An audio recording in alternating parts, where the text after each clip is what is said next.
So, today we're diving into something called generative agents, a technology that's seriously blurring the line between simulation and reality. Now, these aren't just characters in a game, they're a whole new frontier in creating believable, interactive versions of human behavior. Let's dig in and see what makes them tick. I want you to think about the characters in your favorite video games for a second. The NPCs.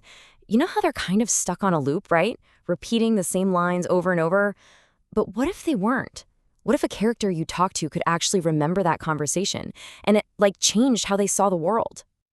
And then what if it could take that memory, think about it, and then form its own goals and plans for the future? Not from some pre-written script, but from its own simulated life experiences. I mean, that is the huge leap we're talking about today. So this takes us way beyond the scripted, predictable AI that we're all used to. It's a total paradigm shift in how we even think about simulating behavior. So, what exactly is a generative agent? Okay, so at its core, you've got a large language model. Yeah, the same kind of tech behind chatbots, but it's been beefed up with a special architecture that lets it remember its experiences, reflect on them to get new insights, and then actually plan what to do next. The first big test for this was in a digital sandbox called Smallville, which was basically The Sims, but for AI.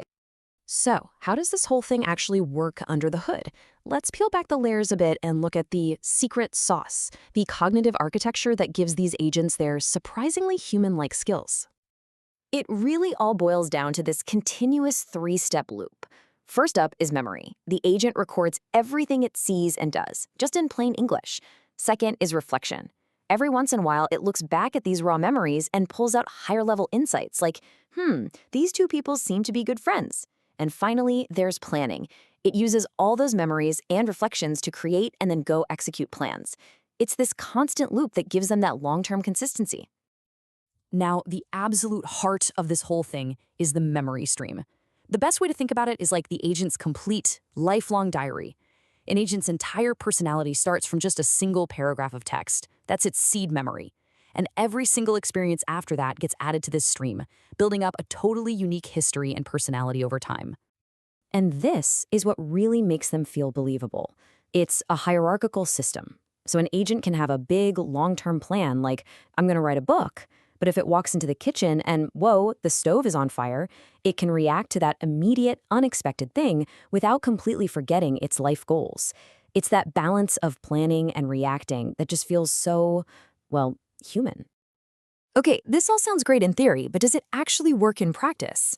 All right, so let's get to the proof and see how these agents actually did in some controlled experiments. And trust me, the results are pretty wild. Okay, so check this out. This is an incredible example of what they call emergent behavior. In the Smallville simulation, researchers gave just one agent the simple idea to host a Valentine's Day party. That's it. They didn't program anything else. Over the next 2 simulated days, the agents did everything else. They started spreading the word. They invited each other. They coordinated showing up at the right time. This whole complex social event just happened. It emerged all on its own. All right, so coordinating a party is pretty impressive. But can these things go even further? Can they actually replicate the attitudes and opinions of real people with any kind of accuracy? To find out, researchers took the next step and scaled up the experiment in a huge way, simulating over 1,000 real individuals. And the result? It was pretty mind-blowing. After being seeded with data from real, in-depth interviews, the agents were able to replicate the real participants' answers to social surveys with 85% of the accuracy that the humans themselves had when they took the same survey 2 weeks apart. Basically, the AI was almost as consistent at being you as you were.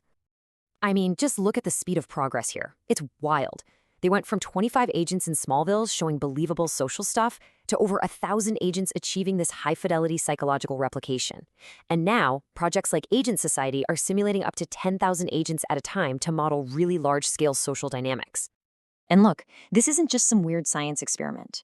The ability to simulate society at this scale opens up a completely new world of applications for trying to tackle some of our absolute toughest problems. Welcome to what people are starting to call computational social science 2.0. Researchers can now create these digital testbeds to explore incredibly complex, wicked problems. They can model things like what really happens if we roll out universal basic income, or how does misinformation actually spread through a community. They can even prototype different strategies for dealing with crises like hurricanes or climate change. But, just like with any powerful new tech, we have to stop and look at the limitations and the ethical risks. Is there a real ghost in the machine here, or are we just looking at a very, very clever magic trick? Okay, let's be super clear about this. What these agents are doing is sophisticated imitation. They can produce believable behavior, they have memory, they can coordinate socially. What they can't do is understand, or feel, or have any kind of consciousness. They are world-class mimics. They're incredible pattern-matching parrots. But they are not sentient. There's no real soul inside. There's no there. And you gotta remember, because these agents are built on top of LLMs, they inherit all of their baggage. They can hallucinate and just make things up. They can fail to remember key information they actually have access to. And, crucially, they can absorb and amplify the biases from their training data. And all of this happens in a way that's fundamentally unpredictable. This is maybe the most important thing to get. Their behavior can describe what might happen, but it can't reliably predict what will happen. So this really boils down to three huge ethical risks. First, privacy harm. To get that high accuracy, you need highly sensitive personal data. Second, anthropomorphization. That's the risk that we start believing these agents are actually conscious, which could lead to harmful attachments or even help spread misinformation. And third, bias perpetuation. These agents can easily reinforce harmful social stereotypes if they aren't designed and checked very, very carefully. And this brings us to the fundamental trade-off, one you just can't get around.